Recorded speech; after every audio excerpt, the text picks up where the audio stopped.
Hello friends, அதாவது night வந்து பார்த்திங்கன்னா கிட்டத்தட்ட 11:45 ஆகிடுச்சுங்க.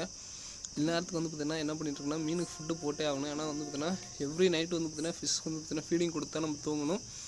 ஏன்னா வந்து பார்த்திங்கன்னா இல்லாட்டி வந்து பார்த்திங்கன்னா மீனுங்க வந்து பார்த்திங்கன்னா எல்லாமே வந்து ரொம்ப இதாகிடும். ஏன்னா நம்ம எவ்ரி நைட்டு தான் ஃபிஷ்ஷஸ்க்கு ஃபீடிங் கொடுக்கறனால கண்டிப்பாக வந்து பார்த்திங்கன்னா மீனுங்களுக்கு இது கொடுத்தா தூங்குவோம். எப்பயுமே வந்து பார்த்திங்கன்னா மீனுங்களுக்கு ஃபுட்டு கொடுக்காம தூங்கவே மாட்டோம். ஸோ இப்போ வந்து மீனுங்களுக்கு ஃபுட்டை கொடுத்துட்டு தான் இருக்கேன். ஸோ அது போக வந்து பார்த்திங்கன்னா எல்லாருமே ரொம்ப ரொம்ப ரொம்ப லெமன் சப்போர்ட் கொடுக்குறீங்க. ஏன்னா எதிர்பார்க்காத ஒன்று.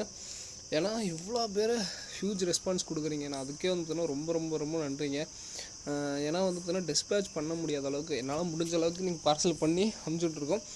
ஸோ பார்சல் பண்ணிட்டு அப்படியே போட்டு போயிடும். அதுக்கப்புறம் நான் காலையில் தான் வந்து எடுத்து வைப்போம். ஸோ அம்மா தான் வந்து பார்த்திங்கன்னா இது பண்ணுவோம். ஒரு பரபரப்பாக இன்றைக்கி இருந்துச்சு. ஸோ கொரியர் டைம் கொஞ்சம் கம்மி பண்ணிட்டாங்க. ஸோ அதுதான் வந்து பார்த்திங்கன்னா பெரிய சிரமமாக போச்சு. என்னால் முடிஞ்ச அளவுக்கு இனிமேல் எல்லாத்தையும் டிஸ்பேச் பண்ணுறேன். கூடிய சீக்கிரம் இனிமேல் பெண்டிங் இல்லாமல் பார்த்து